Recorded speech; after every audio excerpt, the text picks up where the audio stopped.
नमस्कार, न्यूज 80 पे स्वागत है आपका और मैं आपके साथ निशु। 2024 लोकसभा चुनाव से पहले 5 राज्यों में विधानसभा चुनाव को लेकर देश की सभी राजनीतिक पार्टियां अपने अपने प्रत्याशियों की जीत के लिए लगातार जनसभा कर रही है। आपको बता दें कि कल कांग्रेस कमेटी की बैठक हुई थी, जिसमें लोकसभा चुनाव की तैयारी को लेकर चर्चा हुई थी। बैठक में आए युवाओं से लेकर बुजुर्ग जितनी ऊर्जा से अपने सुझाव दे रहे थे और पार्टी के कार्यक्रम में रुचि ले रहे थे, उससे ये तय हो चुका है कि कांग्रेस पार्टी 2024 में प्रदेश में बदलाव करेगी। तो इसी बीच अजय राय ने बीजेपी सरकार पर निशाना साधा। उन्होंने कहा कि बीजेपी जनता को ठगने का काम कर रही है। क्या कुछ कहा, सुनिए। देखिए, ऐसा है, मैं भी छत्तीसगढ़ के चुनाव में था और वहाँ पर भाजपा ने जो वादा किया है कि 500 रुपये में गैस सिलेंडर देंगे, हमारी सरकार बनेगी। 500 रुपये का सिलेंडर केवल छत्तीसगढ़ को चुनाव में झूठ बोल के वोट लेने के लिए? अभी आप पूरे प्रदेश को 1200 में सिलेंडर दे रहे हो, तो 500 रुपये में केवल छत्तीसगढ़ को क्यों दोगे भाई? उत्तर प्रदेश के लोग भी मांग करते हैं कि 500 में हमको भी चाहिए। मध्य प्रदेश भी चाहता है कि हमको 500 में चाहिए। हम प्रदेश की बहनें चाहती हैं, माताएं चाहती हैं कि 500 में दो।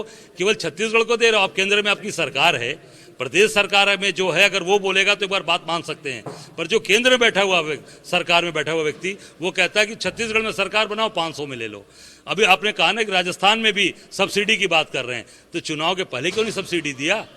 चुनाव के वोट पड़ने हैं 23-25 तारीख को, तो आप उसमें जो है सब्सिडी की बात करते हो। तो निश्चित तौर से ये जनता को जुमला है, जनता को भरमाया जा रहा है, जनता को ठगा जा रहा है। क्या लगता है, क्योंकि सर इलेक्शन कैंपेन में राजस्थान में रहेंगी, साथ में उन्होंने ट्वीट में कांग्रेस के ऊपर निशाना साधा और कहा है कि कांग्रेस की जो नीतियां हैं और कांग्रेस को बीजेपी की लड़ने के बजाय वो बीएसपी से के ऊपर हमलावर हो रही, जबकि उसको बीजेपी और वहाँ पे जीत का वो करना था।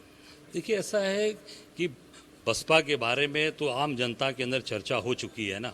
आम जनता जिस तरीके से उत्तर प्रदेश के अंदर मायावती जी किसी भी समस्या के लिए, किसी भी उनके कार्यकर्ताओं पर, उनके दल के लोगों पर, उनके जो वोटर हैं उनके ऊपर जब अत्याचार अन्याय ये सरकार कर रही है, उस पर भी उन्होंने नहीं बोला, कभी लड़ाई नहीं लड़ी। तो मैं समझता हूँ कि मायावती जी पूरी तरीके से भारतीय जनता पार्टी जो बातें सामने चल रही हैं कि भारतीय जनता पार्टी के साथ उनका क्या रिश्ता है और वो भारतीय जनता पार्टी की कौन सी टीम में शामिल हैं, मैं तो यही कहूँगा डैश डैश।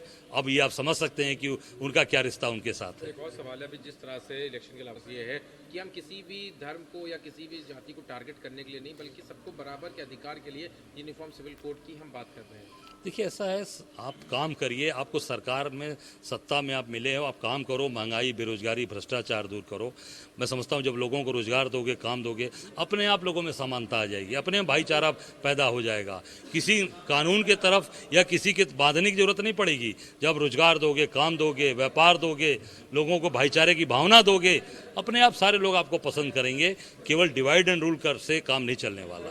आज सभा शुरू करी है, उसमें कहा है कि जो पीडीए है उनके मुख्य मुद्दों को उस यात्रा के जरिए 17 जिलों तक ले जाएंगे। क्या लगता है कितना सक्सेसफुल होने वाला, क्योंकि अभी समाजवादी पार्टी ने मध्य प्रदेश में कांग्रेस के खिलाफ चुनाव भी लड़ रही है?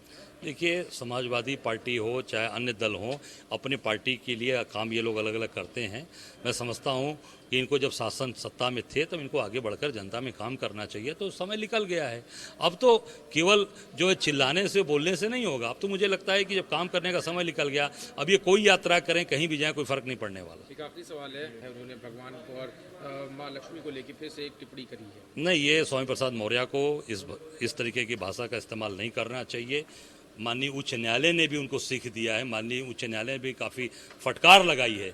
उसके बाद भी अगर ये भाषा का इस्तेमाल कर रहे हैं तो ये संदेश जा रहा है कि इनसे ये बात बुलवाई जा रही है। बुलवाने में कौन लोग हो सकते हैं? मैं समझता हूँ कि इस पर तत्काल इनके राष्ट्रीय अध्यक्ष को, उनको इस पर तत्काल इनको समझाना चाहिए और इनको इस पर तुरंत इस पर एक्शन लेना चाहिए। कौन लोग हो सकते हैं? अब ये निश्चित तौर से मैं समझता हूँ कि इस पर राष्ट्रीय अध्यक्ष को, इन पर तत्काल इनको